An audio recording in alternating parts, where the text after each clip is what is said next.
E aí, pessoal, tudo bem? Aqui é o Gabriel Druzian, página da disciplina CV511 Mecânica dos Sólidos 2, e nesse vídeo eu vou estar resolvendo para vocês o exercício 2 da nossa lista 1 de torção, correto? Vamos lá. Nesse exercício ele pede: encontre o valor máximo do momento torsor T, sabendo que tal máximo 10 kN por centímetro quadrado e que a seção do eixo é circular maciça. Aqui então ele passa para a gente o desenho, certo? E as seções, como é eixo circular maciço, de 6 centímetros de diâmetro nesse primeiro trecho e nesse último trecho, e 4 centímetros de diâmetro no trecho aqui do meio, correto? Vamos lá, a primeira coisa que eu vou fazer vai ser calcular as propriedades geométricas. E por quê? Ó, observe que, de novo, a gente tem uma viga bem engastada, assim como foi no exercício 1, então eu sei que eu vou ter que passar por uma condição de compatibilidade de giros. Por quê? Quando é uma vez engastada e a outra é livre, é um sistema isostático, certo? Apenas pela condição de equilíbrio, ou seja, somatória dos momentos torsores, eu vou conseguir achar a reação que eu preciso, que é só uma. Agora, né, no caso do momento torsor.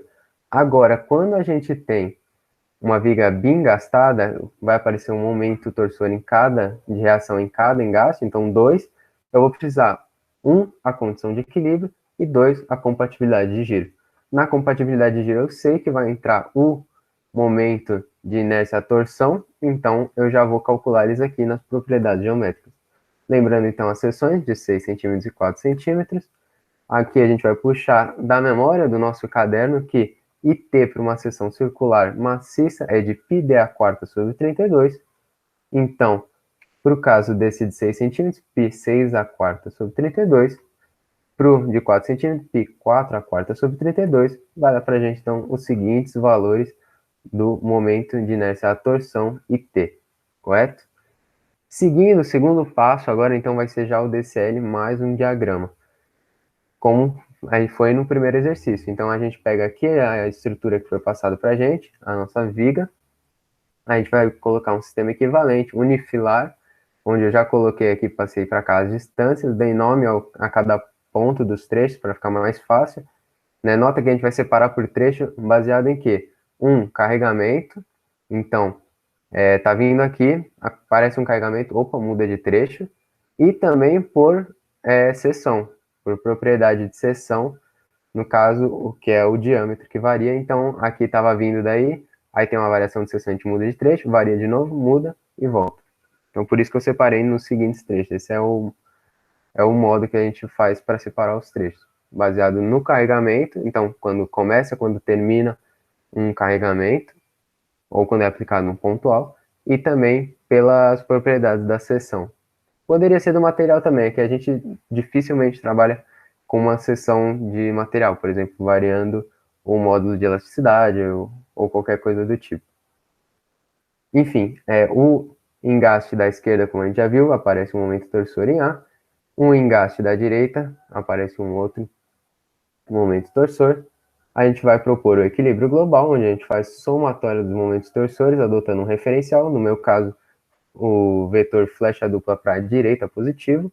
A gente tira, então, uma relação entre MTE e o MTA, ou seja, entre uma reação e outra. No caso, fica tudo em função de T também. Agora, a gente pode traçar esse primeiro diagrama, em função, né, no caso, vai ser sempre em função das reações e do valor de T. Aqui tem a nossa viga. Então, começando MTA para a esquerda aqui, né, o vetor flecha dupla para a esquerda, cortando o momento torsor interno estaria para a direita, convencionado positivo. Então, subindo. Segue constante de A até B, onde nada atua. Aqui ele vai ter um salto.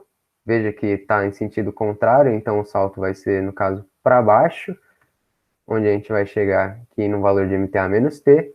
Ele segue constante, ó, apesar de variar o trecho, mas em questão de momentos torsores não atuam nenhum aqui, ele segue constante até o final, onde ele fecha. Lembrando então aqui, MTA, um salto para MTA menos T, que nada mais é do que o nosso momento torsor em E. Então a gente vê que está tudo correto.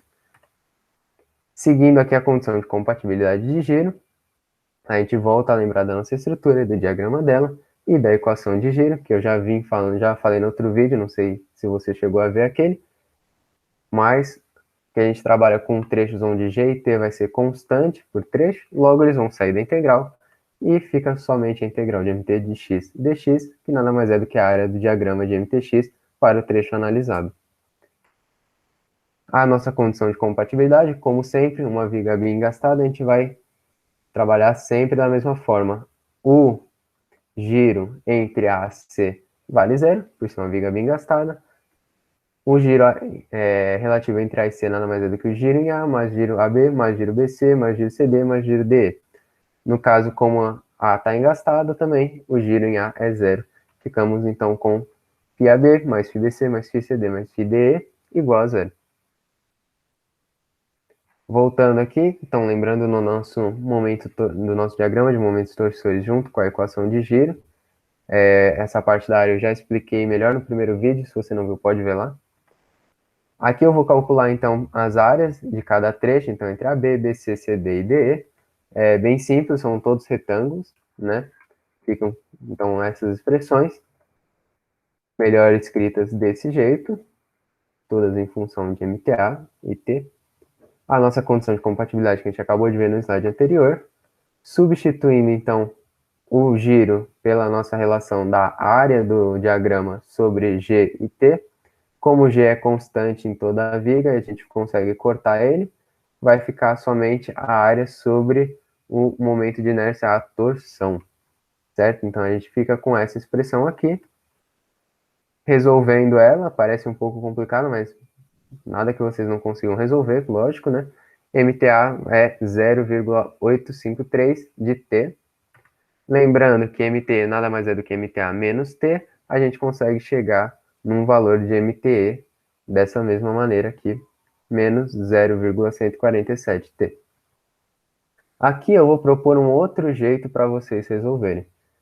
Também na compatibilidade de giro, lógico, mas dessa vez mudando o diagrama. Ó. Percebe que MT é MTA menos T. Então aqui ao invés de escrever MTA menos T, eu poderia ter escrito MTE. E MTA, então, passando né, de um lado para o outro, é MTE mais T. Eu posso trocar esse diagrama por esse aqui, em função de MTE, não mais MTA. E você pode estar se perguntando, mas por que eu farei isso? Parece que vai dar o mesmo trabalho. Mas, na verdade, não vai. Pelo seguinte, na hora de calcular as áreas aqui, se você reparar, fica um pouco mais simples, olha só. Por quê?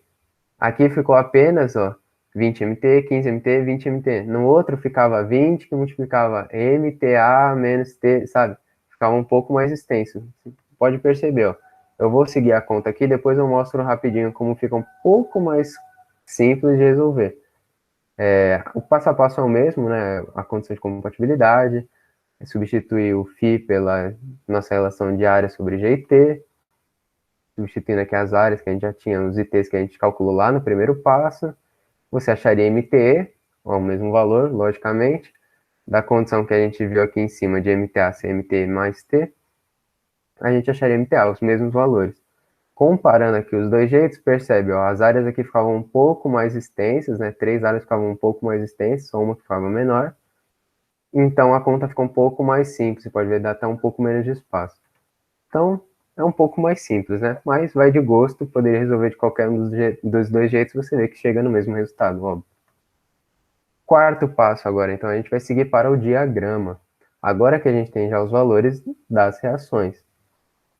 No caso, em função de t, a gente vai deixar tudo em função de t, e com a condição que o enunciado deu para a gente do tal máximo, a gente consegue achar esse t.